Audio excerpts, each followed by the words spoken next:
5 minute वो unmute ही नहीं किया था। एनीवे हम फिर से मैं शुरू कर रहा हूँ। हाँ, तो मैं ये कह रहा था कि हम क्या सोचते हैं कि भगवान का रूप ही नहीं है, we don't believe in the form of the lord. उसका सबसे बड़ा कारण क्या है? सबसे बड़ा कारण ये है, उसका कारण ये है कि अगर मैं कहूँ कि भगवान का रूप है तो उसमें समस्या है। क्या दिक्कत है? जैसे फॉर एग्जाम्पल अगर मैं कहूँ कि गवर्नमेंट एग्जिस्ट ही नहीं करता, राइट, गवर्नमेंट एग्जिस्ट ही नहीं करता है और मुझे सिग्नल में रुकने की क्या आवश्यकता है? I can break the laws, मैं कानून तोड़ सकता हूँ क्योंकि सरकार है ही नहीं। तो सुनने में बड़ा अच्छा लग रहा है, लेकिन वास्तव में मेरे मानने या ना मानने से क्या होता है? अगर मैं कहूँ कि सरकार नहीं है और लाल बत्ती पे ना रुको, तो इसका मतलब ये नहीं कि सरकार के नियम मेरे ऊपर लागू नहीं होंगे। तो वास्तव में एक सबसे बड़ा कारण क्या लगता है जब लोग नहीं मानते हैं कि भगवान का रूप है? उसका सबसे बड़ा कारण ये लगता है, अगर मैं मान लूंगा कि भगवान का रूप है तो उसमें सबसे बड़ी समस्या क्या है कि अगर मैं कुछ पाप करता हूं तो मुझे दंड भी मिलेगा, क्योंकि अगर भगवान का रूप ही नहीं होगा तो दंड देगा कौन?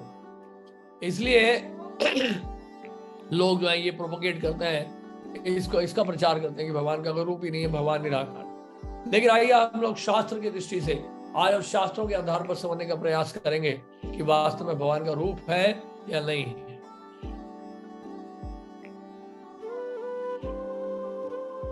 अब ये देखिए भगवत गीता में, श्रीमद् भगवत गीता देखिए सबसे बड़ा प्रमाण है, क्योंकि भगवत गीता स्वयं भगवान कृष्ण ने बोली है और इसलिए इसको हाईएस्ट अथॉरिटी बताया गया है। श्रीमद् भगवत गीता को सभी उपनिषदों का सार भी बताया गया है। जो अन्य शास्त्रों में नहीं है वो इस शास्त्र में है, और जो अन्य शास्त्रों में है वो भी है भगवत गीता में। तो भगवत गीता अपने आप में मोस्ट कंप्लीट है। अब देखिए 12वें अध्याय के पहले श्लोक में अर्जुन ने प्रश्न पूछा, एवं सतत युक्ता ये भक्तास्तव पर्युपासते ये चापि अक्षरम अव्यक्तम तेषाम के योगवित्तमा। अब क्या बोल रहे हैं? Which are considered to be more perfect. कौन सबसे परफेक्ट है? Those who are always properly engaged in your devotional service or those who worship the impersonal Brahman, the unmanifested। यानी कि जो निराकार निर्विशेष ब्रह्म की उपासना करते हैं वो श्रेष्ठ है, या जो आपकी भक्ति में लगे हैं, आपकी सेवा में लगे हैं, वो श्रेष्ठ है। तो यहाँ पे क्लियर कट क्वेश्चन है, अर्जुन ने प्रश्न पूछ लिया कि कौन श्रेष्ठ है। देखिए भगवान का स्वरूप बताया गया शास्त्रों में, लेकिन भगवान के स्वरूप से, भगवान के फॉर्म से, स्पिरिचुअल फॉर्म से, हमने बताया ना भगवान का फॉर्म मटेरियल नहीं है, उनका फॉर्म जो है मटेरियल नहीं है, उनका फॉर्म क्या है? स्पिरिचुअल है, आध्यात्मिक है। तो आध्यात्मिक स्वरूप होने के कारण उनके शरीर से क्या है कि प्रकाश निकलता है, एक ज्योति निकलती है। उस ज्योति को कहते हैं ब्रह्म ज्योति। जैसे फॉर एग्जाम्पल सूर्य से सूर्य का प्रकाश निकलता है, तो सूर्य प्लैनेट है, सन प्लैनेट है, और सन प्लैनेट में एक देवता है जो सूर्य देवता है, विवस्वान भी कहा गया इनका नाम है, और सूर्य लोक से प्रकाश निकलता है। सूर्य जो देव है उनसे प्रकाश निकलता है, वो प्रकाश जो निकलता है वो निराकार। आप समझ मेरी बात? सूर्य देव से जो प्रकाश निकलता है या सूर्य लोक से जो प्रकाश निकलता है वो निराकार। इसी तरह से भगवान के रूप से जो प्रकाश निकलता है, जो ज्योति निकलती है, वो वास्तव में क्या है? निराकार। उसका कोई फॉर्म, नेचुरली लाइट का कोई फॉर्म तो होता नहीं है। प्रकाश आपके रूम में भी जब लाइट जलती है तो बल्ब का फॉर्म होता है, लेकिन उसमें से जो लाइट निकलती है उसका कोई फॉर्म नहीं होता है। तो यानी कि कहने का मतलब है, अगर हम ये कहें कि भगवान का रूप नहीं है, ये गलत है। भगवान का रूप है, और हम ये कहें कि भगवान निराकार है, ये भी गलत है। लेकिन अगर ये कहें कि भगवान निराकार भी है, भगवान निराकार भी है, वो सही है। क्यों? क्योंकि भगवान के दिव्य स्वरूप से जो ब्रह्म ज्योति निकलती है वो निराकार है। तो ब्रह्म ज्योति भगवान से ही निकल रही है ना, तो ब्रह्म ज्योति, निराकार निर्विशेष ब्रह्म ज्योति का सोर्स कौन है? भगवान है, भगवान कृष्ण है। तो इस तरह से इसको समझना है। अब ये देखिए,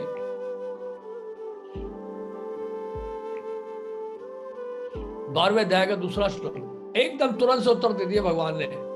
12वें अध्याय के दूसरे श्लोक, श्री भगवान वाचा मयि अवश्य मनो ये मां नित्य युक्ता उपासते श्रद्धया पर्युपेता ते मे युक्ततमा मतः।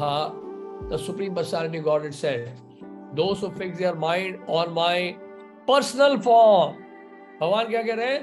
जो मेरे निजी स्वरूप में अपना मन लगाते हैं and always engage in worshipping me, और हमेशा मेरी पूजा करते हैं with great and transcendental faith, यानी कि महान श्रद्धा लगाते हुए, बड़ी श्रद्धा लगाते हुए, अपने पूरी तरह से दिव्य श्रद्धा लगाते हुए, वो मेरे द्वारा सबसे श्रेष्ठ माने गए। भगवान ने क्लियर बता दिया, जो मेरे स्वरूप की उपासना करते हैं, मेरे रूप की आराधना करते हैं, मेरे स्वरूप को स्वीकार करते हैं, मेरी भक्ति करते हैं, वो सबसे श्रेष्ठ है। तो भगवत गीता में तो क्लियर है, देखिए भगवत गीता में भगवान कृष्ण ने क्लियरली बता दिया। अब उसको इंटरप्रेट कैसे भी कर लो आप, वो उनकी समस्या है, लेकिन भगवत गीता में क्लियरली ये दिया गया है।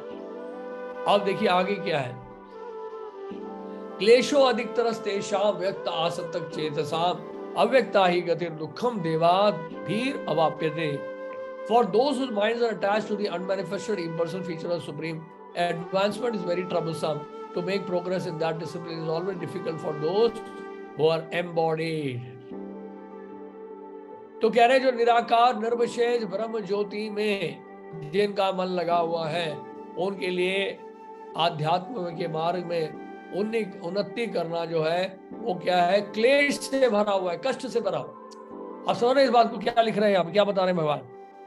जैसे आप भगवान के, मैं आपसे पूछता हूं कि भगवान का जो रूप है, भगवान का जो श्री विग्रह होता है मंदिर में, विग्रह का दर्शन करते हैं ना, भगवान का दर्शन करते हैं मंदिर में, तो वो दर्शन करना आपके लिए आसान होता है, या फिर जो रोशनी निकल रही है, प्रकाश निकल रहा है, लाइट में आपका ध्यान लगाना आसान होता है। जैसे कि फॉर एग्जाम्पल आप कहेंगे कि लाइट पे फोकस करो, और लाइट पे क्या फोकस करेंगे भाई, प्रकाश में क्या अपना मन लगाएंगे।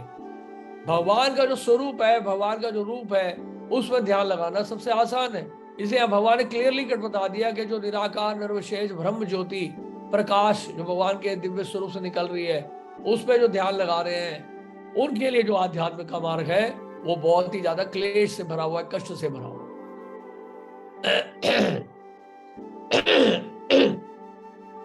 तो हमने बताया ना, भगवान निराकार भी है, निराकार नहीं है, निराकार भी है।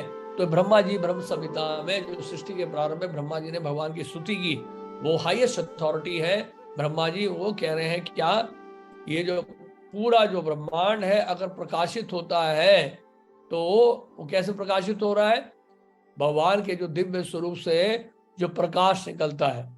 जो देखिए सूर्य का जो प्रकाश है ना, सूर्य की जो रोशनी है, जो सूर्य का दर्शन करते हैं रोज सुबह, सूर्य का जो प्रकाश निकलता है, प्रकाश का सोर्स क्या है, ये प्रकाश का सोर्स भी भगवान के दिव्य स्वरूप से जो ब्रह्म ज्योति निकल रही है, वही सोर्स है। वही ब्रह्म ज्योति जो है जब इस सृष्टि के भीतर आती है, इस क्रिएशन के अंदर, इस ब्रह्मांड के अंदर जो वो ब्रह्म ज्योति आती है भगवान के धाम से, वही सूर्य के प्रकाश में प्रकट होती है। हाँ, सूर्य का प्रकाश का सोर्स क्या है, भगवान के दिव्य स्वरूप से जो निकलती हुई ब्रह्म ज्योति है, वही सोर्स, ठीक है ना। अब देखिए तो यहां पर क्या लिखा है, तो जो भगवान के भक्त होते हैं, ईशोपनिषद जो वेदों का एक भाग है, उपनिषद ईशोपनिषद, उसमें क्लियरली लिखा हुआ है कि ब्रह्म ज्योति जो है भगवान कृष्ण के स्वरूप से निकली हुई ज्योति है। इस मंत्र में, ईशोपनिषद के मंत्र में क्या प्रार्थना की गई है, एक भक्त प्रार्थना कर रहा है, हिरण्मयेन पात्रेण सत्यसापि हितं मुखं तत्त्वं भूषण अपावृणो सत्य धर्माय दृश्यते। तो यहाँ क्या बोल रहे हैं कि आपका चेहरा जो है वो आपके प्रकाश से ढका हुआ है, कृपा करके इस प्रकाश को हटाइए और आपके जो शुद्ध भक्त हैं उनको आप दर्शन दीजिए, आपने आपको व्यक्त करिए। कहने का मतलब है भगवान के दिव्य स्वरूप से जो ब्रह्म ज्योति निकलती है, इतना तेज है उसमें कि सामान्य व्यक्ति भगवान को देख ही नहीं पाता है।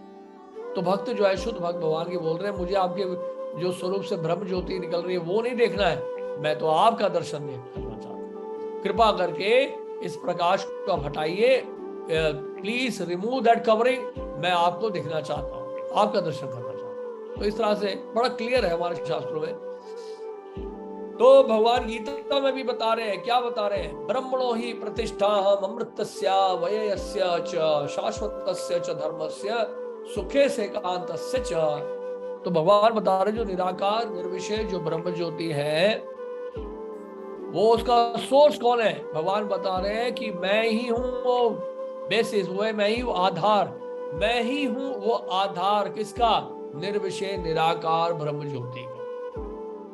तो भगवान के दिव्य स्वरूप से जो प्रकाश निकलता है उसका आधार, उसके बेसिस, उसका सोर्स कौन है, भगवान कहते हैं मैं हूं। अब वही मैंने बताया ना आपको, सन और सनलाइट का एग्जाम्पल दिया। तो सूर्य से सूर्य का प्रकाश निकल रहा है, सूर्य के प्रकाश से सूर्य नहीं निकलता है। कभी देखा आपने सूर्य के प्रकाश से सूर्य निकल रहा हो, ऐसा कभी होता है। और ये देखिए, कभी ऐसा देखा आपने कि सुगंध से या गंध से या फ्रेग्रेंस से फूल निकल रहा हो। फ्रेग्रेंस कहां से आता है, फूल से आता है ना। तो फूल जिसका फॉर्म है उसी से तो फ्रेग्रेंस आता है, उसी से तो गंध निकलती है। आर्टिस्ट, ये जैसे आर्टिस्ट है, मोनालिसा का पेंटिंग है, तो मोनालिसा का पेंटिंग में पूछो किसने बनाया, आप बोले प्रभु जी किसी ने नहीं बनाया, ये तो कोई व्यक्ति नहीं था। नहीं, कैसे मान ले आप। जब पता करते हैं तो हम मोनालिसा का पेंटिंग किसने बनाया, तो अगला उत्तर हमें मिलता है कि मोनालिसा का पेंटिंग किसने बनाया है, लियोनार्डो दा विंसी। ये आर्टिस्ट है जिनका फोटो दिया राइट साइड। तो इन्होंने ये पेंटिंग बनाया है, यानी कि मतलब एक व्यक्ति ने पेंटिंग बनाया है, पेंटिंग अपने आप नहीं प्रकट हुआ है। ठीक है, अब देखिए आगे। अब ये म्यूजिक सुनते हैं आप, कई बार आप म्यूजिक सुनते हैं, ऑडियो म्यूजिक भी सुनते हैं, तो आप पूछते हैं ना कि किसने बजाया, किसने गाया। बांसुरी की आवाज आप सुनते हैं तो किसने बजाया है। यहाँ पे देखिए पंडित हरिप्रसाद चौरसिया या जाकिर हुसैन, उस्ताद जाकिर हुसैन तबला वादक, तबले की आवाज सुनते हैं या बांसुरी की आवाज सुनते हैं। तो अगला प्रश्न ये पूछते हैं कि किसने बजाया ये, तो उत्तर क्या मिलता है, हम बताते हैं कौन है म्यूजिशियन जो बजा रहा है। यानी कि एक व्यक्ति है, यानी कि हर निर्विशेष निराकार एस्पेक्ट के पीछे एक व्यक्ति है, एक व्यक्ति है जो वास्तव में उसका सोर्स है। अब देखिए आगे देखिए, कितने सुंदर सुंदर बिल्डिंग है, बड़ी बड़ी इमारतें हैं। हम पूछेंगे किसने बनाया, अब बोलेंगे नहीं जी निराकार, कोई उसका कोई रूप ही नहीं था जिसने बनाया, उसका कोई फॉर्म ही नहीं था, वो अपने आप ही निकल आया बिल्डिंग। ऐसा हो सकता है कभी। आप जैसे ही देखेंगे, आप अगला प्रश्न क्या है कि क्या आर्किटेक्चर है यार, ये बताओ ना, इसका आर्किटेक्ट कौन है, आप यही पूछोगे ना। तो ये आर्किटेक्ट का मतलब क्या है कि इंसान एक व्यक्ति हो गया ना, जिसका फॉर्म है, जिसके हाथ पांव है, राइट। अब देखिए आगे देखिए, अब देखिए बोलते हैं लड़का है, उसका फॉर्म है। अब बोलेंगे लड़के का फॉर्म है, पिता का कोई फॉर्म नहीं। ऐसा कभी हो सकता है, ऐसा हो सकता है। तो बेसिकली कहने का मतलब यह है, सन का मैं तो सन है। अगर हम कहें कि God is made, man is made in the image of God, यही बोलते हैं ना, man is made in the image of God, यानी कि भगवान का रूप है इसलिए मनुष्य का रूप दिखाई देता है। तो मनुष्य का रूप है तो भगवान का जो रूप है, जिस तरह से मनुष्य का रूप है उस तरह भगवान का भी एक रूप है कि नहीं। तो man is made in the image of God, हम ये बोलते हैं God is made in the image of man, नहीं बोलते हम। तो कहने का मतलब ये है, और आप बोलते हैं कि आप जो है बिल्कुल अपने पिता पे गए हैं, बच्चे को देख के ही बोलते हैं ना, आप अपने पिता पे गए हैं। अब ये क्या ये बोलते हैं कि आप अपने बेटे पे गए हैं, आज तक बोला कभी किसी ने कि आप अपने बेटे पे गए हैं या आप अपने बेटी पे गए हैं, ऐसा कभी बोलता कोई, ऐसा कभी कोई नहीं बोलता। तो आप जो बोलते हैं आपके आप जो है अपने पिता पे गए हैं, तो इसका मतलब क्या है, अगर आप अपने पिता पे गए हैं तो पिता का फॉर्म है इसलिए आपका भी फॉर्म है, आपका फॉर्म है इसलिए आप बोल रहे हो आप पिता पे गए हो। अब समझ रहे मेरी बात। तो इसलिए जो है बेसिकली अगर हम कहें फादर का फॉर्म है, ग्रैंडफादर का फॉर्म है, ग्रेट ग्रैंडफादर का फॉर्म है, तो इसी तरह से हमारे जो सबके जो स्रोत है, सबके जो आदि हैं भगवान कृष्ण, उनका भी तो फॉर्म है, उनको क्या हम लोग क्यों नेगलेक्ट करते हैं फिर। अब देखिए यहाँ पर आइजैक न्यूटन, हमने बताया ना कि उन्होंने जो क्या एक सोलर सिस्टम बनाया था, मॉडल बनाया था, शुरू का जो सेमिनार था उसमें बताया था मैंने, आइजैक न्यूटन ने एक सोलर सिस्टम का मॉडल बनाया था। उनके फ्रेंड ने पूछा किसने बनाया, तो आइजैक न्यूटन ने कहा कि भाई ऐसी बन गया, अपने आप ही प्रकट हो गया। तो बाद में फिर उन्होंने समझाया आइजैक न्यूटन ने कि सोलर का मॉडल जो है उन्होंने बनाया।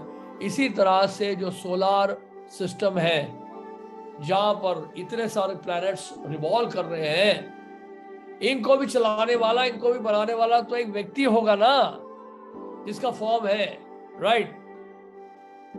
आप देखिए यहां पर, देखिए creator is a person, Aitareya Upanishad. अब यहां पर उपनिषदों में भी देखा गया है, उपनिषदों में भी क्लियरली बताया गया है, स ऐक्षता तत्तेजो सृजा असृजता। यहां पे क्या करें, भगवान कृष्ण ने, ऐक्षता का मतलब भगवान कृष्ण ने देखा, दृष्टि डाली, ऐक्षता, और उनकी शक्ति से क्या हुआ, इस सृष्टि की रचना हुई है। तो कहने का मतलब है, भगवान ने जब बोलते हैं देखा, तो देखा का मतलब क्या है, आंख है तभी तो देखेंगे ना।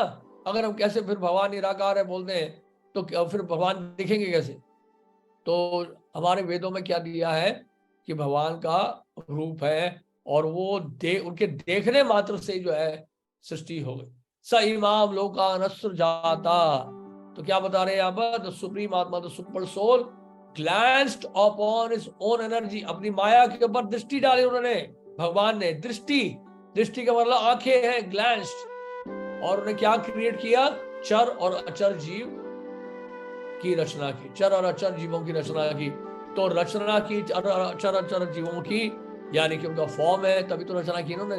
नहीं, निराकार निर्विशेष ब्रह्म ज्योति कैसे क्रिएशन कर सकता है, संभव ही नहीं है। अब देखिए, कई लोग ये भी सोचते हैं, ठीक है प्रभु जी आपकी बातें सब सही है, आप बार बार भगवत गीता को कोट करते हो, लेकिन वेदों में भगवान कृष्ण का नाम है। कई लोग प्रश्न बोलते हैं हमसे, कई लोग चैलेंज भी करते हैं हमें कि प्रभु जी वेदों में तो भगवान कृष्ण का नाम है ही नहीं। तो आपको ये बता दें कि वेदों में कृष्ण का नाम कहाँ नहीं है, ये प्रश्न पूछना चाहिए। वेदों में कृष्ण का नाम कहाँ नहीं है, तो अथर्ववेद गोपाल टापनी उपनिषद, इससे पहला मंत्र यही है, अथर्ववेद में है ये, ओम नमः सच्चिदानंद रूपस्य कृष्ण क्लिष्टकारिणे नमो वेदांत विद्याय गुरवे बुद्धि साक्षिणे। तो यहाँ पर क्या लिखा देखिए, ओम नमः सच्चिदानंद रूपाय। रूप का मतलब क्या होता है, रूप संस्कृत में सिंपल वर्ड है, यानी कि फॉर्म। सच्चिदानंद रूपाय, सच्चिदानंद रूपाय का मतलब उनका फॉर्म सच्चिद आनंद है। सच्चिद आनंद का मतलब होता है, सत का मतलब शाश्वत, चित का मतलब पूर्ण ज्ञान से युक्त, और रूप से मतलब उनका एक form. He has a form, उनका एक रूप है, सच्चिदानंद रूपस्य। तो यहाँ पर क्या लिखा देखिए, I offer my respectful obeisances at the lotus feet of Lord Shri Krishna, who is eternal, full of knowledge and bliss, who is a subject matter of Vedanta, who is the absolute cause of creation, maintenance and destruction, who destroys the 5 types of miseries of his devotees, and who is our spiritual master and the source of our intelligence. तो यहाँ पर देवताओं की तरह स्तुति हुई है, और भगवान कृष्ण के चरण में प्रार्थना कर रहे हैं, और ये बताते हैं वही वेदांत है, और वो ही सृष्टि और सृजन और संहार के कारण है, क्लियरली बता रहे हैं यहाँ पर। और भगवान का क्या है, सच्चिदानंद विग्रह स्वरूप है, सच्चिदानंद रूपाय, राइट। आप देखिए एक और श्लोक, तो यहाँ पर सनक जो ब्रह्मा जी के पुत्र हैं, उन्होंने ब्रह्मा जी से प्रश्न किया था एक बार, क्या बोला, who is the greatest of all, who is the death personified afraid of, who is that person by knowing whom there is nothing left to be known, and by whose inspiration the entire world moving। क्या प्रश्न पूछा है सनक ऋषि ने ब्रह्मा जी से कि सबसे महान कौन है, कहा परमो देवः कुतो मृत्युर्भवेति। कुतो मृत्युर्भवेति का मतलब क्या है कि यानी कि मृत्यु भी जिससे डरती है, मृत्यु भी जिससे डरती है, वो कौन है व्यक्ति, कस्य विज्ञाने अखिलम विज्ञातम भगवती, यानी कि जिनके जानने पर, उनको एक बार जान लिया तो और कुछ जानने की आवश्यकता ही नहीं पड़ती है। वो कौन है व्यक्ति, केनेदम विश्वम संसरति थी, यानी जिनकी प्रेरणा से पूरी सृष्टि, पूरा संसार चल रहा है। कौन है वो व्यक्ति। तो ब्रह्मा जी के प्रश्न का उत्तर देते हुए, ब्रह्मा जी ने सनक ऋषि के प्रश्न का उत्तर देते हुए ब्रह्मा जी ने उत्तर दिया, क्या उत्तर दिया, कि भगवान कृष्ण ही परम ब्रह्म है, श्री कृष्णो वही परमम देवतम, क्या लिखा है? तदहु उवाचा ब्रह्मणः श्री कृष्णो वही परमं दैवतम, यानी परम भगवान श्री कृष्ण है, परम ब्रह्म भगवान श्री कृष्ण है, he the supreme personality of Godhead. क्यों? क्योंकि उनका क्या है, जो स्वरूप है वो क्या है? सच्चिदानंद विग्रह है, शाश्वत है, पूर्ण ज्ञान से युक्त है, पूर्ण ज्ञान से भरपूर है, पूर्ण आनंद से भरपूर है, और वो सबके पूजनीय है, यानी कि सबके द्वारा पूजित है, सबके द्वारा वो पूजित है। गोविंदा मृत्यु भवेति। अब जो अगला प्रश्न था कि मृत्यु किससे भयभीत होती है? मृत्यु भी भयभीत होती है भगवान कृष्ण से। गोविंदम, ये गोविंदम लिखा गलती से, गोविंदम, गोविंदम। Brahma said that personified death is afraid of Shri Govinda by acquiring knowledge of scripture, यानी ज्ञान प्राप्त करके शास्त्रों के द्वारा और परम भगवान की पूजा सेवा करने से कोई भी व्यक्ति जो है वो बन सकता है, अमर बन सकता है। यानी कि हालांकि मृत्यु जो है उसको मृत्यु का सामना करना बड़ा भयावह होता है। मृत्यु से सभी डरते हैं कि नहीं? सभी मृत्यु से डरते हैं। मृत्यु बड़ा भयावह होता है, लेकिन क्या है, भगवान कृष्ण जो है ऐसे भक्त की क्या करते हैं? रक्षा करते हैं। अब देखिए और भी जितने धर्म है उसमें भी भगवान को व्यक्ति बताया गया। कोई बोल सकता है कि प्रभु जी हमारे वैदिक शास्त्रों में चलो मान लिया हमने, भगवत गीता के अनुसार हमने मान लिया कि भगवान का रूप है। What about other scriptures, what about other religions?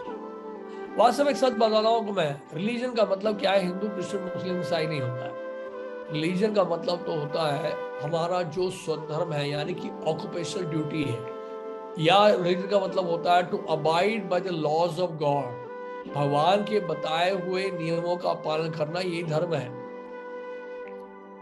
तो यहां बाइबल में क्या बताया गया है? बाइबल में बता रहे हैं describe God the semblance of human form, यानी कि मनुष्य का जैसा रूप है। मैंने बताया ना आपको, God is made in the image of man, is made in the image of God, man is made in the image of God. तो ये बात यहां बताई गई बाइबल में। और जेनेसिस चैप्टर 18-19 वहां पे भी लिखा है अब्राहम के सामने भगवान मनुष्य रूप में प्रकट हुए। और इस तरह से बाइबल में और जगह बताया गया है, उनके चरणों के बारे में बताया गया है, उनकी आंखों के बारे में बताया गया है, उनके कान के बारे में बताया गया, the ears of the Lord, the eyes of the Lord, और यहाँ तक कि उनके उंगलियों के बारे में बताया गया है कि कुरान में अल्लाह जी के मुख के बारे में बताया गया, उनके चेहरे के बारे में बताया गया है, उनकी आंखों के बारे में बताया गया है। यहाँ तक बताया गया कुरान में कि आप हैरान हो जाओगे। कुरान में बताया, जानते क्या बोला है? Allah is blackish and he sits on golden throne. ये कुरान में है, Allah is blackish and he sits on golden throne. तो भगवान कृष्ण भी ब्लैकिश है, वही बात अल्लाह जी की भी लिखी है। So there is basically no difference, ठीक है? नाम अलग अलग सकता है कम्युनिटी के हिसाब से, लेकिन द पर्सन इज सेम। तो यहाँ इस स्लाइड के द्वारा हम लोग समझ सकते हैं कि भगवान का क्या है, एक रूप है। अब देखिए ये जो उपनिषद का, यजुर्वेद का ये जो मंत्र है, ये थोड़ा कंफ्यूजिंग जरूर है। इसमें थोड़ा सा लगेगा कि भाई यार कंफ्यूज कर रहे हैं, यहाँ पे तो कुछ और लिखा है, पहले कुछ और आपने दिखाया। क्या लिखा है देखिए आप, अपानी पादो जवनो गृहीता पश्यत्य चक्षुषः न शृणोति अकर्णः सवेति वेद्यम न च तस्य वेत्ता तमाहुर अग्रयम पुरुषम पुराणम। क्या लिखा है यहाँ पे कि भगवान के चरण नहीं है, भगवान के हाथ में नहीं है, और हालांकि वो सबसे तेज भागते हैं और किसी चीज को भी पकड़ सकते हैं। हालांकि उनकी आंखें नहीं है, कान नहीं है, फिर भी वो देखते हैं, फिर भी वो सुनते हैं। कोई उनको नहीं जानता है, हालांकि वो सबसे बड़े ज्ञाता है, और ज्ञान के वही क्या है, ध्येय है, यानी कि ज्ञान के लक्ष्य है। और जो ऋषि मुनि है, लेकिन यहाँ पे क्या लिखा है, उनको परम भगवान के रूप में स्वीकार। अब देखिए इस श्लोक मंत्र का आखिरी लाइन क्या है, तम आहुर अग्रयम पुरुषम पुराणम। तो यहाँ पे लिखा है कि ऋषि गण जो है, ऋषि मुनि, उनको परम भगवान परम पुरुष के रूप में स्वीकार करते हैं। पुरुषम पुराणम, पुराणम का मतलब ओरिजिनल, आदि पुरुष, आदि पुरुष, ओरिजिनल पर्सनैलिटी ऑफ गॉड, आदि पुरुष के रूप में स्वीकार करते हैं। अब समझ बात को। तो ये कंफ्यूजन कुछ नहीं है। देखिए क्या है, जब यहां लिखा जा रहा है यह नो फीट्स नो हैंड, इसका मतलब यह है भगवान का जो हाथ है, भगवान के जो चरण है, वो भौतिक नहीं है, मटेरियल फॉर्म नहीं है। He doesn't have material form. Yes, हमारा जैसे जड़ शरीर नहीं, हमारा जड़ शरीर है नहीं, मटेरियल बॉडी है ना। मटेरियल बॉडी में क्या होता है, बचपन की अवस्था होती है, युवा अवस्था होती है, बुढ़ापा आता है, दांत हिलने लगते हैं, आंतें हिलने लगती हैं, आंखें कमजोर हो जाती हैं, बाल सफेद हो जाते हैं, बाल उड़ जाते हैं, चेहरे मुरझा जाता है ना। और पीठ झुकने लगता है, घुटने दर्द होने लगते हैं, चलने फिरने में दिक्कत होती है, उठने बैठने में दिक्कत होती है। तो इसका मतलब क्या है, ये जो शरीर है वो मटेरियल है। तो लेकिन भगवान का जो स्वरूप है, दिव्य स्वरूप है, वो स्पिरिचुअल है, सच्चिदानंद विग्रह। यस, भगवान कृष्ण का शरीर जो है वो नव यौवन ही रहता है। क्या आद्यम पुराण पुरुषम नव यौवनम च। सो भगवान आदि पुरुष है, लेकिन क्या है, सबसे पुराने है, ओल्डेस्ट है। जैसे यहाँ पे लिखा है ना, पुरुषम पुराणम, he is the oldest, he is the original personality of Godhead. Oldest होने के बावजूद भी कैसे दिखते हैं, नव यौवनम च, बिल्कुल यंग लगते हैं। तो भगवान का जो फॉर्म है स्पिरिचुअल है, कभी डिटोरिएट नहीं होता है, कभी उसमें किसी प्रकार का, उसमें काल का प्रभाव नहीं होता, उसमें गुणों का प्रभाव नहीं होता है। भगवान कृष्ण का फॉर्म जो है टोटली स्पिरिचुअल है और वो शाश्वत स्वरूप है वो। तो यहाँ जब लिखा है कि नहीं देख पाते हैं, तो देख पाते हैं लेकिन दिव्य आंखों से देखते हैं, भौतिक आंखें नहीं है। जब ये कहा जाता है वो सुन नहीं, उनके कान नहीं है, इसका मतलब ये नहीं कि वो उनके कान है ही नहीं। उनका मतलब है कि उनका ये मटेरियल ईयर्स नहीं है, भौतिक कान नहीं है, उनके स्पिरिचुअल ईयर्स है, स्पिरिचुअल आईज है। ठीक है, अब क्लियर हो गया। आप देखिए आगे बढ़ते हैं। ओके, अब ये अगला श्लोक ब्रह्म संहिता में, इसमें भी वेरी क्लियर है, कृष्ण सच्चिदानंद विग्रह। ब्रह्म संहिता का पहला श्लोक, ईश्वर परमः कृष्ण सच्चिदानंद विग्रह अनादिरादि गोविंदा सर्व कारण कारण। Krishna is the soul and this Govinda is the supreme Godhead. He is an eternal, blissful, spiritual body. Yes, सच्चिदानंद विग्रह, विग्रह का मतलब फॉर्म, अनादिर आदिर, यानी कि सबके आदि है, उनका कोई आदि नहीं है। कि कौन, गोविंद, गोविंद का कोई आदि नहीं है, वो सबके आदि है। सर्व कारण कारणम, सभी कारणों के कारण है। अब देखिए एक और बात, इस वेद में, यजुर्वेद में ये मंत्र आता है, न तस्य प्रतिमा अस्ति। इसका लिटरी मीनिंग अगर कोई देखेगा, लिटरी मीनिंग ये निकलता है क्योंकि प्रतिमा नहीं है, उनका कोई रूप नहीं है, उनका कोई फॉर्म नहीं है। राइट, ऐसे लगता है ना, नहीं, इसका अर्थ ये नहीं है। इसका अर्थ ये है, न तस्य प्रतिमा आती प्रस्ति, न तस्य प्रतिमा अस्ति, यानी कि उनकी प्रतिमा के बराबर कोई नहीं है, उनके समान कोई नहीं। There is no equal or similarity. God has no equal or similarity. ना तस्य प्रतिमा अस्ति, उनके कोई बराबर नहीं है, उनके कोई समान नहीं है। इसका अर्थ ये है, इसका अर्थ ये नहीं है कि उनकी कोई प्रतिमा नहीं, उनका कोई फॉर्म नहीं। उनका फॉर्म है, उनके फॉर्म के बराबर कोई नहीं है, उनके फॉर्म के बराबर कोई नहीं है, उनके फॉर्म के सिमिलर कोई नहीं है। ठीक है, तो इस तरह से इसको समझना है। यजुर्वेद का है ये मंत्र। अब देखिए कुछ बुद्धू लोग भी हैं, भगवान ने ऐसे लोगों को बुद्धू बोला है। किन लोगों को बुद्धू बोला है? अब देखने में लग रहा नहीं बुद्धू ये, तो अव्यक्तम व्यक्ति मापन्नम मनन्ते माम अबुद्धया परम भाव मजानन्तो ममाव्ययम अनुत्तमम। क्या बता रहे? Unintelligent man who do not know me perfectly think that I, the supreme personality God Krishna, was impersonal before and have now assumed this personality. Due to their small knowledge, they do not know my higher nature, which is imperishable and supreme. यानी कि वास्तव में बुद्धू लोग क्या सोचते हैं कि पहले मैं निराकार था, अब मैं साकार हो गया। भाई ये क्या बात हुई? पहले निराकार थे, अब साकार हो गए। पहले लाइट था, अब मैं फॉर्म में आ गया। तो इसका मतलब तो वही हुआ ना कि लाइट से सन निकला है। इसका मतलब तो यही हो गया ना कि खुशबू से जो है फूल निकला है। ये कैसे संभव है? राइट, तो इस तरह से भगवान बता रहे हैं कि उनकी बुद्धि क्या है, अल्प बुद्धि वाले हैं, स्मॉल नॉलेज। भगवान कह रहे हैं कि वो मेरे जो है परम स्वभाव को नहीं समझ पाते हैं, जो शाश्वत है, परम है, उसको नहीं समझ पाते हैं। वो सोचते हैं कि मैं अव्यक्त से व्यक्त हुआ हूं, ये गलत है। अब देखिए, भगवान अगर व्यक्ति नहीं होते, भगवान का फॉर्म नहीं होता, तो भगवान गीता में क्यों बोल रहे हैं मुझे भोग लगाओ? आप सच सच बताइए, प्रकाश को क्या भोग लगाओगे? लाइट को भोग लगाओगे? और लाइट क्या आपका जो भोग लगाया वो खाएगा क्या? लाइट तो निराकार है, पर्सन ही खाता है ना, एक व्यक्ति, एक इंसान ही तो खाएगा। तो भगवान बोल रहे हैं अगर आप प्रेम से, श्रद्धा से पत्ता, फूल, फल और जल भी दोगे तो मैं उसको स्वीकार करूं। 9वां अध्याय 26वां। श्रद्धा से, प्रेम से, भक्ति से अगर आप अर्पित करेंगे तो भगवान का रूप होगा, तभी तो भगवान भोग स्वीकार करेंगे ना। लाइट से तो, लाइट थोड़ा ना भगवान आपका भोग स्वीकार करेगा। कोई व्यक्ति ही, जैसे बर्थडे में जाते हैं, किसी को बर्थडे गिफ्ट देते हैं, तो बर्थडे गिफ्ट एक इंसान को देते हैं ना, एक व्यक्ति को देते हैं ना, जिसका फॉर्म है कि नहीं? ऐसा कभी होता है कि आज ही मैं इस लाइट को एक गिफ्ट दूंगा, इस लाइट का बर्थडे है, ऐसा कभी होता है? तो भगवान का रूप है, तभी तो भगवान कह रहे हैं कि मुझे आप भोग लगाओ। भगवान एक व्यक्ति है, भगवान तभी तो बोल रहे हैं मुझे भोग लगाओ, मैं इसको स्वीकार करूंगा। और क्या बोल रहे हैं भगवान गीता के 18वें अध्याय के 65वें श्लोक में कि हमेशा मेरा चिंतन करो, मेरे भक्त बनो, मेरी पूजा करो, मुझे अर्पित करो, मुझे प्रणाम करो। इससे क्या होगा?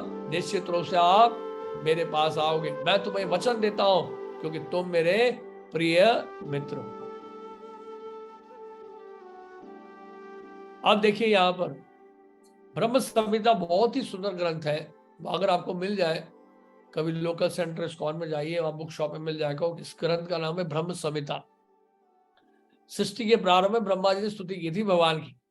इसमें भगवान की सुंदरता का वर्णन कर रहे हैं। देखिए, वेणुम करंधम अरविंद दल यथाक्षाम भरावतम समसिदाबुध सुंदरांगम कंदर्प कोटि कमनीय विशेष शोभम गोविंदमादि पुरुषम तमम भजामि।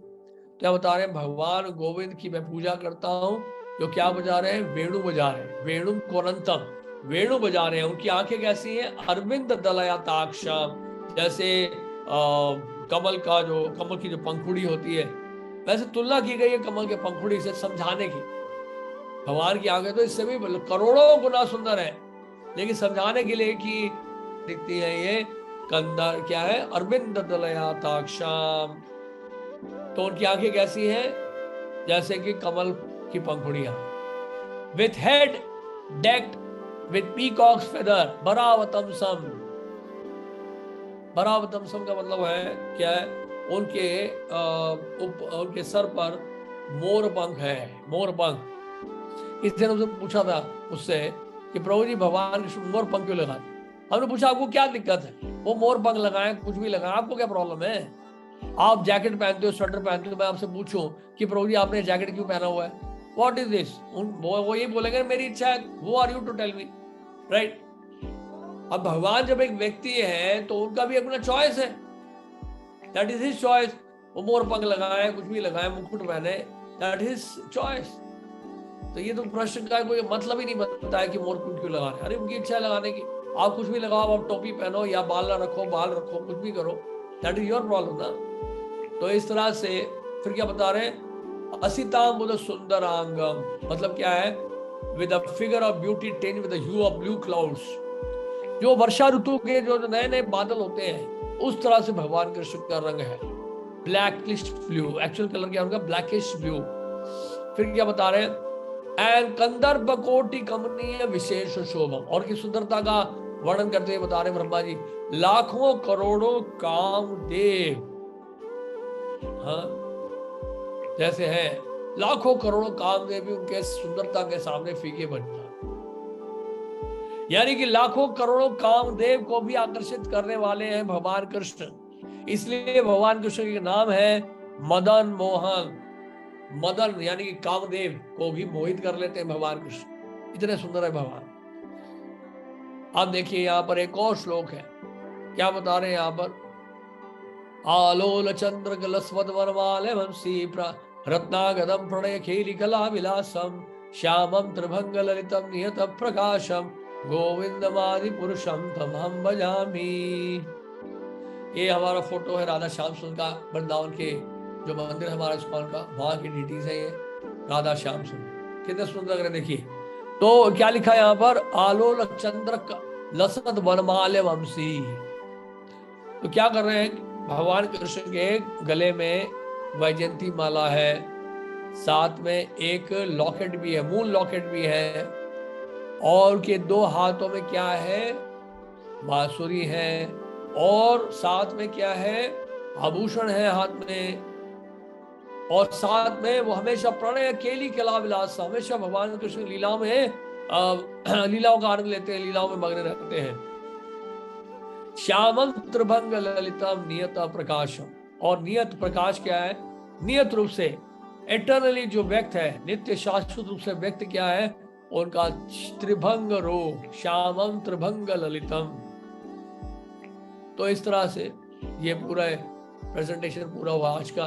तो क्या इससे बदल रहा है कि भगवान का एक रूप है, भगवान का रूप इतना सुंदर रूप है भगवान का।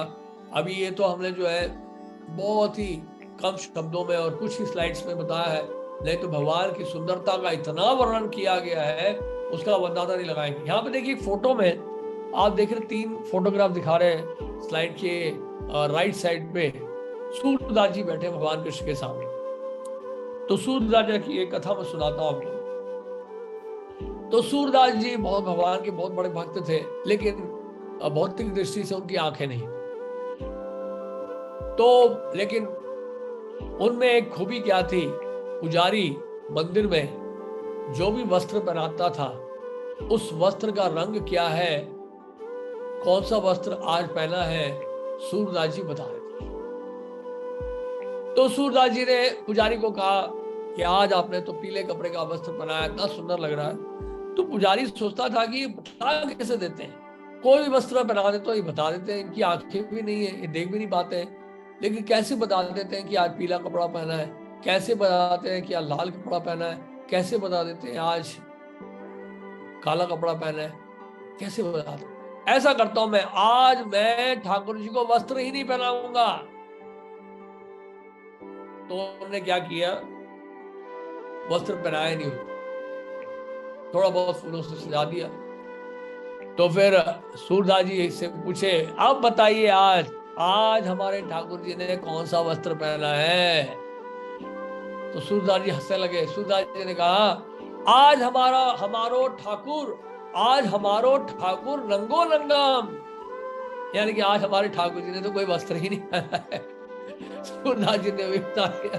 तो कहने का मतलब है कि भगवान के जो शुद्ध भक्त हैं, वो अपनी दिव्य आंखों से, यानी दिव्य आंखें, जो भौतिक आंखें नहीं है लेकिन दिव्य आंखें हैं, प्रेम की आंखें, प्रेमांजन, जो प्रेमांजन लगा हुआ है, तो प्रेमांजन से उनके आंखें आचुरित हैं, और प्रेमांजन, प्रेम की आंखों से भगवान के शुद्ध भक्त देखते हैं, तो वो वास्तव में वही देख रहे हैं। हम तो देखने पर भी नहीं देख पा रहे हैं। हम लोगों की आंखें हैं, भगवान का दर्शन करने जाते हैं मंदिर में, हृदय में, हमारे हृदय में भगवान के लिए प्रेम है नहीं, तो भगवान को देखते हुए भी नहीं देख पाते हैं। तो वास्तव में भगवान को देखना ही है तो कैसे देखें हम।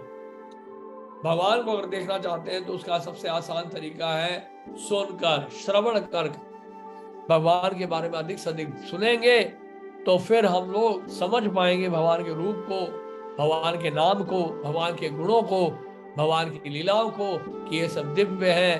भगवान के रूप में, भगवान की लीलाओं में काल का प्रभाव नहीं पड़ता है, गुणों का प्रभाव नहीं पड़ता है।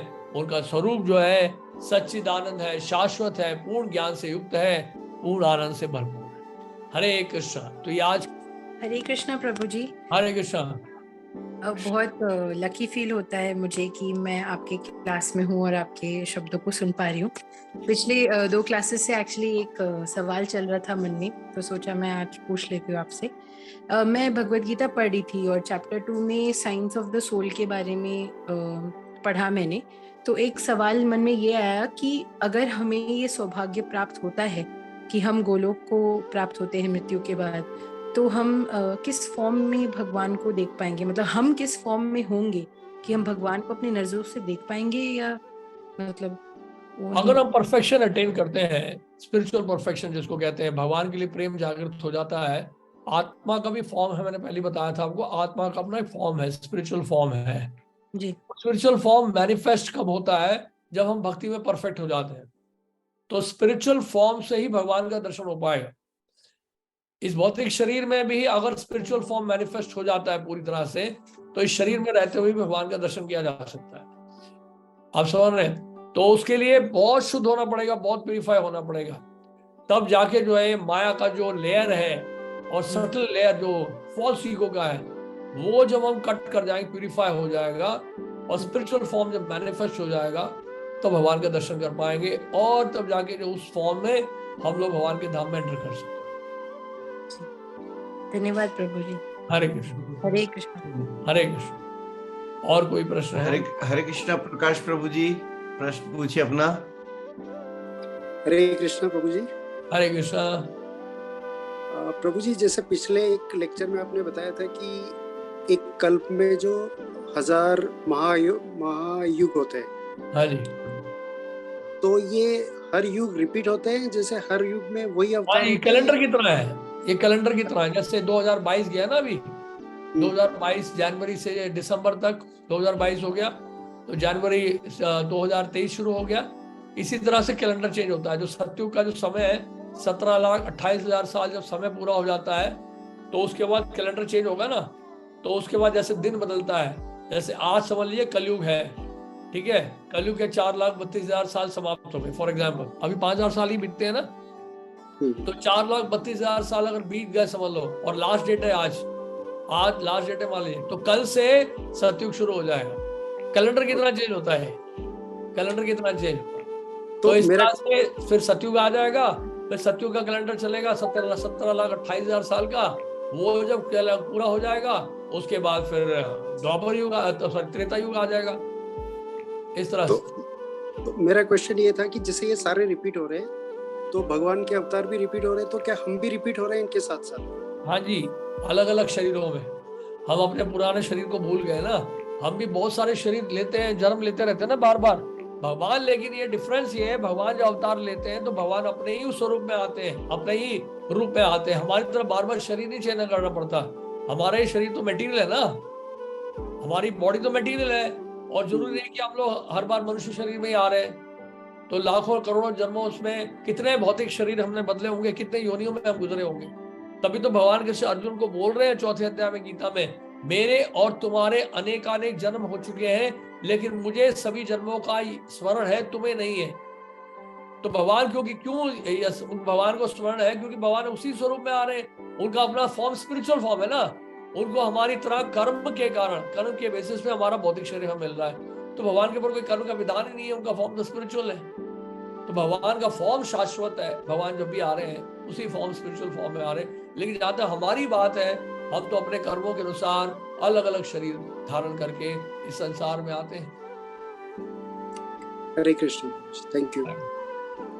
और कुछ? धीरज प्रभु जी, हरे कृष्णा। हरे कृष्ण। प्रश्न पूछिए धीरज प्रभु। हरे कृष्णा प्रभु जी, दंड प्रणाम। दंड प्रणाम। हरे कृष्ण। प्रभु जी, ये क्वेश्चन है कि जैसे जो ब्रह्म विमोहन लीला है, ब्रह्मा जी उनको भी डाउट हो जाता है कि भगवान जी कैसे ग्वाल बालों के साथ खेल रहे हैं, उनका जूठा खा रहे हैं, तो उनको भी डाउट आ जाता है भगवान पे। तो जब उनको पूरा नॉलेज है, जैसे वो स्तुति करते हैं सृष्टि की क्रिएशन के टाइम पे, तो उनको ये डाउट कैसे आता है?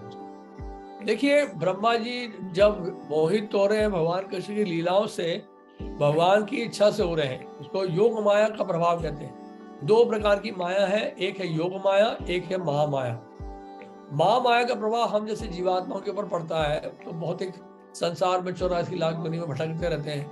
लेकिन हालांकि ब्रह्मा जी भी जीव हैं, लेकिन ब्रह्मा जी का ये उनका सौभाग्य है कि भगवान की लीलाओं का दर्शन भी कर पाते हैं। ब्रह्मा जी भगवान के शुद्ध भक्त भी है ना।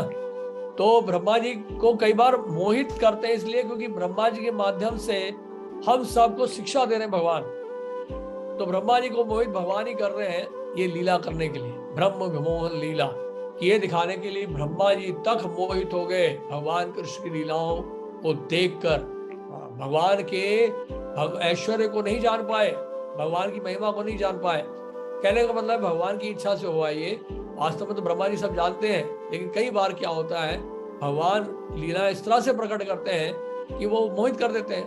क्या क्यों मोहित हुए? कि भगवान कृष्ण भोजन लीला कर रहे हैं सखाओं के साथ, यमुना जी के पास बैठकर सबका झूठा खा रहे हैं, सबको झूठा खिला रहे हैं। और वहां ब्रह्मा जी अपने ब्रह्मलोक में वहां पे हजारों लाखों ऋषि मुनियों के साथ बैठ के वैदिक मंत्रों का उच्चारण कर रहे हैं, शुद्ध सामग्री के द्वारा यज्ञ कर रहे हैं। और यहाँ क्या देख रहे हैं, ये ग्वाला, ये लड़का ब्रज में ये जो है सबको झूठा खिला रहा है और सबका झूठा खा रहा है, ये भगवान कैसे हो सकते हैं। वो कंफ्यूज हो गया एकदम से, भगवान कृष्ण की लीला को देखकर वो कंफ्यूज हो गया कि भगवान कृष्ण जो है इस तरह से उनका आचरण जो है बहुत साधारण बालक की तरह लग रहा था। तो ब्रह्मा जी देखकर मोहित हो गए। ब्रह्मा जी को भगवान ने योग माया से ढक दिया कि ब्रह्मा जी मोहित हो जाएं और इस तरह से भगवान जो है अपनी लीलाओं का जो है आनंद ले सके। लेकिन फिर धीरे धीरे ब्रह्मा जी समझ गए, अरे बाप रे बाप, ये तो भगवान कृष्ण, ये साक्षात भगवान ही है, ये कोई साधारण ग्वाला नहीं है।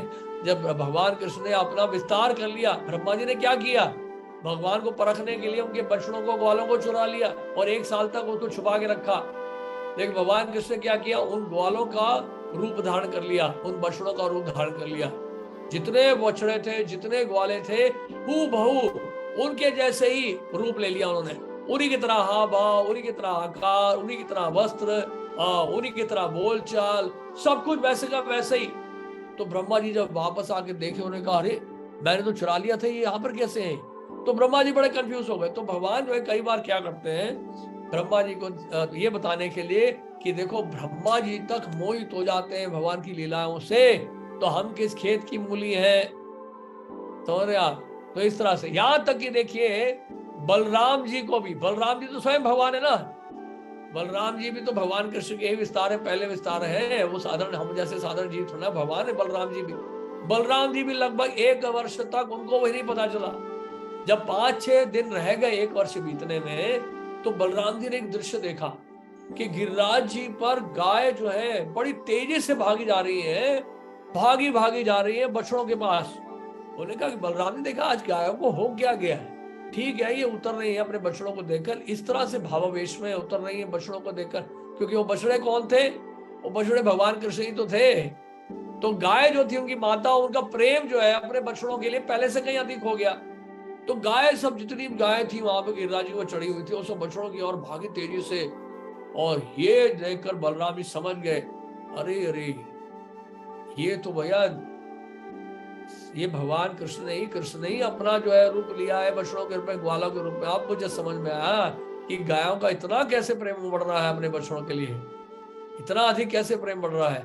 तो वो सब तब जाकर उनको समझ, 5-6 दिन जब रह गए, लगभग 1 वर्ष तक वो भी नहीं समझ पाए थे। कहने का मतलब ये है, तो भगवान कृष्ण की महिमा का गुणगान करने के लिए, महिमा को बताने के लिए, उनकी महानता को समझने के लिए लीला है कि अगर ब्रह्मा जी जैसे महान देवता भी जो है भगवान की लीलाओं से मोहित हो जाते हैं, तो हम जैसे साधारण जीव जो है क्यों नहीं मोहित होंगे, क्यों कैसे समझ पाएंगे। तो भगवान को समझने के लिए हमें जो है भगवान की भक्ति करनी पड़ेगी। शुद्ध भक्तों की कृपा से ही भगवान को समझ सकते हैं, अन्यथा बड़ा मुश्किल है।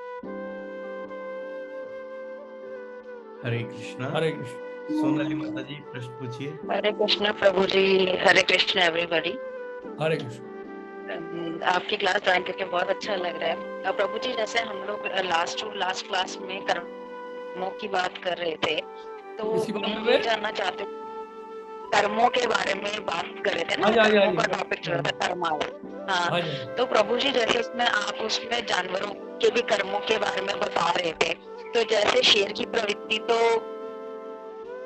ऑब्वियसली मांस खाना ही होता है, तो क्या उसको उस जन्म में उसके कर्मों की सजा भुगतने के लिए भेजा क्या है, ताकि वो ऐसे कर्म करे ताकि उसको उसी का दंड मिल सके, या उसको मतलब कि अगर वो कोई शुद्ध भक्त है, क्योंकि जैसे कहते हैं ना, मतलब जैसा मैंने पढ़ा है, मुझे नहीं पता कि मैं सही हूँ या गलत हूँ, आप मुझे सही कीजिएगा, कि जब कोई भक्त होता है और जब उसकी भक्ति अधूरी रह जाती है किसी जन्म में, तो जब वो दूसरा जन्म लेता है तब उसकी भक्ति वहीं से कंटिन्यू होती है, बीइंग एज अ भक्त। तो क्या जब हम लोगों को अपने कर्मों अनुसार जब हमें जानवरों की जोनी में आने का मौका मिलता है, तो अगर हम कोई भक्त हैं तो क्या वो उस जानवर को याद रहता है या नहीं रहता, या वो उसी जो उसका नेचर है उस जानवर का, वो उसी हिसाब से कर्म करेगा। देखिए 2 प्रश्न है आपके, आपने 2 अलग अलग प्रश्न किए हैं। पहले प्रश्न का मैं उत्तर दे रहा हूँ कि आपने कहा कि जानवर जो शेर है जो मांस खाता है या पशु की हत्या करता है उसका कर्म का विधान है क्या? देखिए, मैंने आपको क्लियरली बताया था लास्ट टाइम कि जानवरों के ऊपर कोई कर्म का विधान नहीं है। जानवर जो है वो भोग योनि है, उनको पिछले जन्मों का कर्म भुगतना पड़ता है, दैट्स ऑल। पिछले जन्म में जो मनुष्य जो शरीर में रहे होंगे कभी, वो उस जन्म में जो कर्म किए उसका फल भुगत रहे हैं केवल, उनके लिए कोई नया कर्म का विधान नहीं है। यानी कि इस जन्म में उस पशु के शरीर में, शेर के शरीर में, अगर वो शेर किसी हिरण को, किसी को मारता है तो उसमें किसी प्रकार का कर्म का बंधन नहीं है, दे आर कर्मा फ्री। शेर हो गए, देवी देवता हो गए, वो भी कोई नया कर्म नहीं है, जो उन्होंने पिछले जन्म में किया था कभी मनुष्य के शरीर में उसका ही रिएक्शन भुगत रहे हैं। पशु के शरीर में, पशु के शरीर में, सिंह के शरीर में, शेर के शरीर में अगर किसी पशु की हत्या करते हैं उसको कोई कर्मा नहीं लगता, वो उसका नेचुरल इंस्टिंक्ट है। शेर को तो अलाउड है वो खाना, उसका वो भोजन है, तो उसको वैसे भी जो है कोई कर्मा लगता नहीं है। दूसरी बात आपने पूछा, दूसरा प्रश्न आपने पूछा है कि मान लीजिए मनुष्य शरीर में कोई भक्त है और भक्ति वो पूरी नहीं कर पाया, और मान लीजिए किसी कारणवश वो पशु का शरीर मिलता है उसको अगले जन्म में, तो उस समय क्या होगा? देखिए क्या है, भक्त जो है अगले जन्म में सामान्य रूप से पशु नहीं बनता है। भक्त अगर भक्ति पूरी नहीं कर पाता है जन्म में, भगवान ने गीता में कहा है स्वल्पम अपि अस्य धर्मस्य त्रायते महतो भयात्, यानी कि अगर आप थोड़ी सी भी भक्ति कर लेंगे तो बड़े से बड़े खतरे से बच जाएंगे। बड़े से बड़ा खतरा क्या है? अगले जन्म में पशु बनना, अगले जन्म में छिपकली बनना, बिल्ली बनना, कुत्ता बनना, ये सब जो है ये है खतरा, बहुत बड़ा भय है। तो नहीं, तो अगले जन्म में मनुष्य का जीवन गारंटीड है अगर आप भक्ति करोगे तो। अगर आप भक्ति थोड़ी सी भी कर लेंगे और परफेक्ट नहीं भी हुए, थोड़ा सा भी हरे कृष्णा कर लिया आपने, और अगले जन्म में आपका मनुष्य जीवन गारंटीड है, गारंटीड। और भगवान ने गीता में बताया, क्या बताया? सुचि नाम स्मृताम गेहि योग भ्रष्ट विजायते, उसका जन्म ऐसा भक्त जिसकी भक्ति पूरी नहीं हुई है, योग के पथ से भ्रष्ट हो गया है, अगला जन्म उसका क्या होगा? He will be born the family of righteous people, यानी कि अच्छे परिवार में, अच्छे परिवार में, यहाँ जहाँ ऐसा परिवार जहाँ पर पुण्य कर्म कर रहे हैं ऐसे परिवार में जन्म होगा, या फिर बहुत धनी परिवार में जन्म होगा और बहुत लंबे समय तक भक्ति करके फिर भी परफेक्शन नहीं अटेंड कर पाए और अगला जन्म लेना पड़ गया, तो ऐसा भक्त तो भक्तों के परिवार में जन्म लेता है, वैश्यों के परिवार में जन्म लेता है, जहां उसको बचपन से ही भक्ति करने का मौका मिलता है। तो ये लाभ है भक्ति करने का। सामान्य रूप से भक्त जो है कभी भी, जैसे कि हमारे पुराने कर्म हैं, जो भी हमने अपने पुराने जन्मों में जो भी हमने पुराने कर्म करे होंगे और किसी कारणवश हमने अच्छे कर्म करे तभी हमें मनुष्य जीवन मिला है, लेकिन आप जिस तरीके से बताते हैं कि हमें अपने पुराने जन्मों के कर्म तो भुगतने ही पड़ते ही हैं समहाउ। हाँ जी। तो अब जैसे हम लोग भक्तों का संग करते हैं, हमें थोड़ी सद्बुद्धि आती है कि हमें कृष्ण का कीर्तन करना चाहिए, सब कुछ करना चाहिए, तो हमें नहीं पता कि हमने अपने पुराने जन्मों में कौन से कर्म कर रहे हैं या कौन से हमारे कर्मस लेफ्ट ओवर रह गए जो हमें भुगतने हैं। तो उस केस में फिर उन भक्तों का क्या होता है? क्योंकि वो तो ऑब्वियसली भक्ति तो इंसान कर ही रहा है, लेकिन उस केस में जो हमारे लेफ्ट ओवर कर्मस है जो हमें भुगतने हैं, जो आपने कर्म बताए थे, तो उस केस में फिर उस भक्त के साथ हाँ, बताइए आपकी बात। अगर आप भक्ति करते हैं जन्म में और पिछले जन्म में आपने कर्म किया था, अच्छे किए थे, बुरे करते हैं, और इस जन्म में आपने भक्ति शुरू कर ली, तो इस जन्म अगर भक्ति करते हैं तो हमें क्या करता है? डिस्काउंट मिलता है। जो हमने कर्म किए हैं उसके रिएक्शन में डिस्काउंट मिलता है। जैसे मान लीजिए पिछले जन्म के कर्म के अनुसार अगर इस जन्म में मेरा पाँव कटना था तो क्या होगा? भक्ति करने से केवल स्क्रैच ही आएगा। आप समझ रहे हैं? एक टोकन तो देना ही पड़ता है। प्रभुपाद जी हमारे कहते थे कि एक टोकन तो देना ही पड़ेगा। कहने का मतलब है पिछले जन्म के अनुसार अगर मेरा पाँव कटना था तो केवल एक स्क्रैच आएगा, और स्क्रैच जो आएगा उसमें भक्त जो है परेशान नहीं होगा। वो भक्त जो है भगवान को धन्यवाद देगा कि मुझे तो इतना तड़पना था, इतना कष्ट पाना था, कि ये कृष्ण की कृपा हो गई, मेरा कष्ट इतना हो गया, छोटा सा हो गया, समुद्र की तरह कष्ट था और वो बछड़े में समाये हुए खुर के समान हो गया। आप समझ रहे? तो इस तरह से रिएक्शन जो है वो बिल्कुल ऑलमोस्ट कम हो जाता है, खत्म हो जाता है। तो इस तरह से और खत्म हो जाता है, धीरे धीरे पूरा ही जड़ से खत्म हो जाता है। भक्ति करते रहेंगे, शुद्ध भक्ति के स्तर पर पहुंचेंगे तो जो हमारे प्रारब्ध है, जो पिछले जन्म के कर्म का फल है, वो पूरी तरह से जड़ से खत्म हो जाएगा अगर भक्ति हमारी परफेक्ट हो जाती है। हरे कृष्ण। ओके,